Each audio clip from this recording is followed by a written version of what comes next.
little bitty boy living in a box under the stairs in the corner of the basement of the house half a block down the street from Jerry's bait shop. You know the place. Well, anyway, back then life was going swell and everything was just peachy. Except, of course, for the undeniable fact that every single morning, my mother would make me a big old bowl of sauerkraut for breakfast. Big bowl of sauerkraut! Every single morning! It was driving me crazy. I said to my mom, I said, "Hey, Mom, what's up with all the sauerkraut?" And my dear sweet mother, she just looked at me like a cow looks at an oncoming train. And she leaned right down next to me. And she said, "It's good for you!"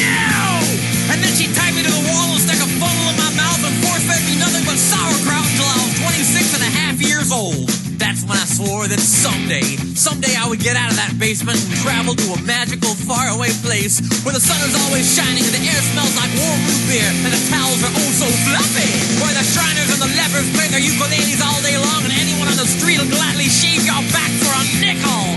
Waka waka doo-doo, yeah. Well, let me tell you people, it wasn't long at all before my dream came true. Because the very next day, a local radio station had this contest to see who could correctly guess the number of molecules in Leonard Nimoy's butt.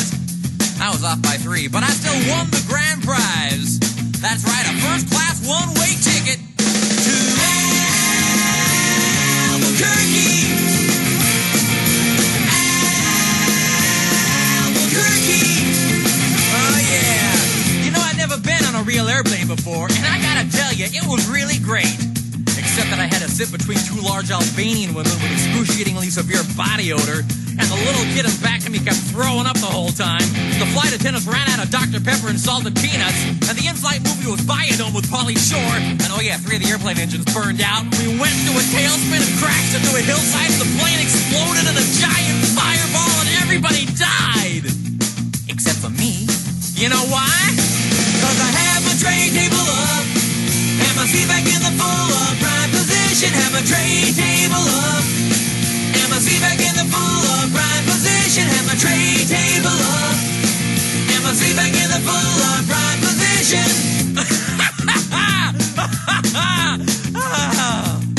So I crawled from the twisted burning wreckage. I crawled on my hands and knees for 3 full days. Dragging along my big leather suitcase and my Garmin bag and my tenor saxophone and my 12-pound bowling ball and my lucky autographed glow-in-the-dark snorkel. But finally I arrived at the world-famous Albuquerque Holiday Inn where the towels are oh so fluffy and you can eat your soup right out of the ashtrays if you wanna. It's okay, they're clean. Well, I checked into my room and I turned down the AC and I turned on the Spectravision and I'm just about to eat that little chocolate mint on my pillow that I love so very, very much when suddenly there's a knock on the door. Well, now who could that be? I say, who is it? No answer. Who is it? There's no answer. Who is it? They're not saying anything. So finally I go over and I open the door and just as I suspected, it's some big fat hermaphrodite with a flock of seagulls haircut and only one nostril. Oh man, I hate it when I'm right. So anyway, he burst into my room and he grabbed my lucky snorkel and I'm like, "Hey, you can't have that! That snorkel's been just like a snorkel to me!" And he's like, "Tough." And I'm like, "Give it!" And he's like, "Make me!" And I'm like, "Okay." So I grabbed his leg and he grabbed my esophagus and I bit off his ear and he chewed off my eyebrows and I took out his appendix and he gave me a colonic irrigation. Yes, indeed, you better believe it. And somehow in the middle of it all, the phone got knocked off the hook. And 20 seconds later, I heard a familiar voice. And you know what it said? I'll tell you what it said. It said, "If you'd like to make a call, please hang up and try again. If you need help, hang up and then dial your operator. If you'd like to make a call, please hang up and try again. If you need help, hang up and then dial your operator."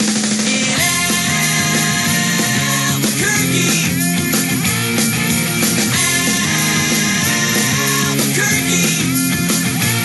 Well, to cut a long story short, he got away with my snorkel. But I made a solemn vow right then and there that I would not rest. I would not sleep for an instant until the one-nostriled man was brought to justice. But first I decided to buy some donuts. So I got in my car and I drove over to the donut shop and I walked on up to the guy behind the counter and he says, "Yeah, what do you want?" I said, "You got any glazed donuts?" He said, "No." said, well, you got any jelly donuts? He said, no, we're out of jelly donuts. I said, you got any Bavarian cream-filled donuts? He said, no, we're out of Bavarian cream-filled donuts. I said, you got any cinnamon rolls? He said, no, we're out of cinnamon rolls. I said, you got an apple fritters? He said, no, we're out of apple fritters. I said, you got any bear claws? He said, wait a minute, I'll go check.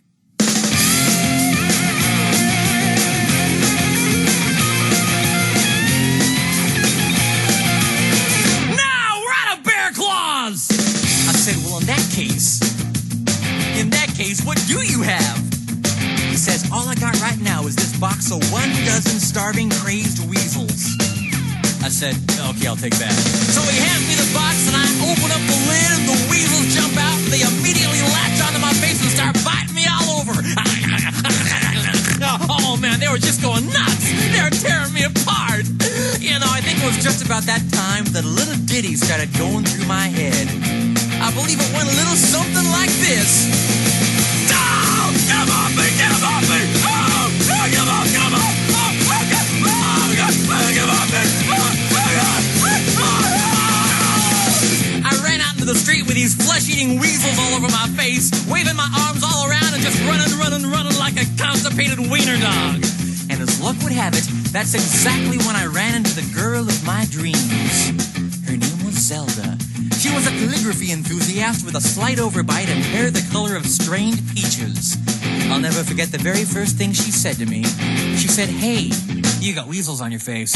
That's when I knew it was true love. We were inseparable after that. Oh, we ate together, we bathed together, we even shared the same piece of mint-flavored dental floss. The world was our burrito. So we got married and we bought us a house and had 2 beautiful children, Nathaniel and Superfly. Oh, we were so very, very, very happy. Oh, yeah.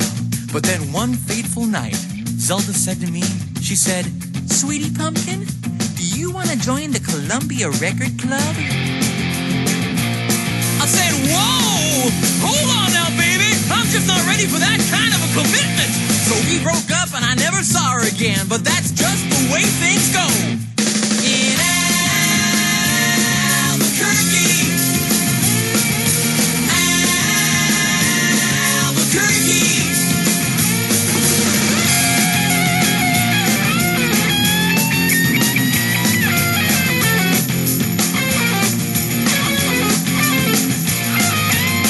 Anyway, things really started looking up for me because about a week later, I finally achieved my lifelong dream. That's right, I got me a part-time job at the Sizzler. I even made Employee of the Month after I put out that grease fire with my face. Oh yeah, everybody was pretty jealous of me after that. I was getting a lot of attitude. Okay, like one time, I was out in the parking lot trying to remove my excess earwax with a golf pencil when I see this guy Marty trying to carry a big old sofa up the stairs all by himself. So I say to him, I say, hey, you want me to help you with that? And Marty, he just rolls his eyes and goes, no, I want you to cut off my arms and legs with a chainsaw. So I did. And then he gets all indignant on me. He's like, hey man, I was just being sarcastic. Well, that's just great. How was I supposed to know that? I'm not a mind reader for crying out loud. Besides, now he's got a really cute nickname, Torso Boy. So what's he complaining about?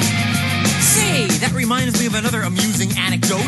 This guy comes up to me on the street and he tells me he hasn't had a bite in 3 days. Well, I knew what he meant, but just to be funny, I took a big bite out of his jugular vein. And he's yelling and screaming and bleeding all over, and I'm like, hey, come on, don't you get it? But he just keeps rolling around on the sidewalk, bleeding and screaming, ah! Ah! Ah! You know, completely missing the irony of the whole situation. Man, some people just can't take a joke, you know? Anyway, where was I? Kind of lost my train of thought. Okay, anyway, I know it's kind of a roundabout way of saying it, but I guess the whole point I'm trying to make here is I hate sauerkraut! That's all I'm really trying to say. And by the way, if one day you happen to wake up and find yourself in an existential quandary, full of loathing and self-doubt and racked with the pain and isolation of your pitiful, meaningless existence, at least you can take a small bit of comfort in knowing that somewhere out there in this crazy old mixed-up universe of ours, there's still a little place called Albuquerque. Albuquerque.